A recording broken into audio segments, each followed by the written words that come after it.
Eto, yun oh. YTX, bago-bago pa to.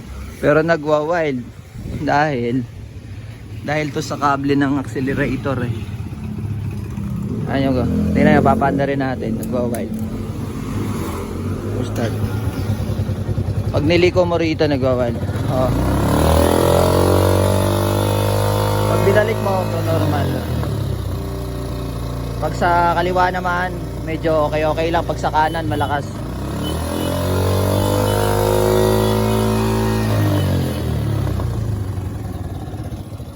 Dahil yan sa kable, mali yung pinadaanan. Nagkabit ng mga driving light, mini driving light, na mali yung dinaanan ng kable, kaya nahihila. So yun lang ang ayusin, tapos adjust ng kadena, sobrang malawlaw. So okay, adjust ko muna at ayusin yung kable. Yun, naikabit ko na sana yung mga fairings lahat, upuan. Paglagay ng tangke, pinaandar, ayaw, mahagok.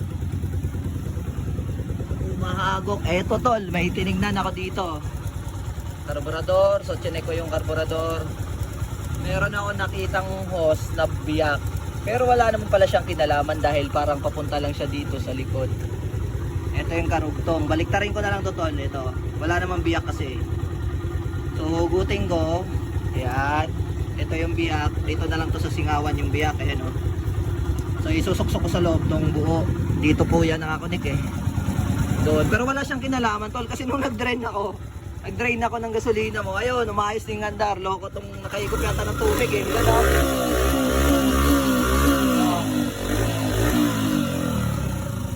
Tapos ang inakala ko eh, may sensor position yung ano niya, karburador, kasi nga may electronics dito. Baka bago siya nung in-adjust ko yung kable doon sa kabila, yung accelerator cable, binalik ko doon sa nagwa-wild. Wala pa rin eh. So nung nag-drain ako, okay na. May tubig pala yung ano mo boy. May tubig yung gas mo doon sa carburetor, baka nakaigop lang ng konti. So okay naman eh, babalik ulit. Tapos ano daw, di raw gumagana yung ano mo, speedometer. 150, bumili kami sa tapat. Kakabitan ko. Kabit ko muna. So yun lang. Dapat pala may baon kayong flat screw, no? Ito lang, oh, di-drain mo lang dito. So, cut na muna.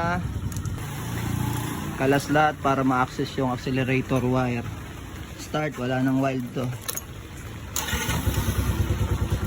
Kung kanina kakanan mo magwa-wild, ngayon wala na.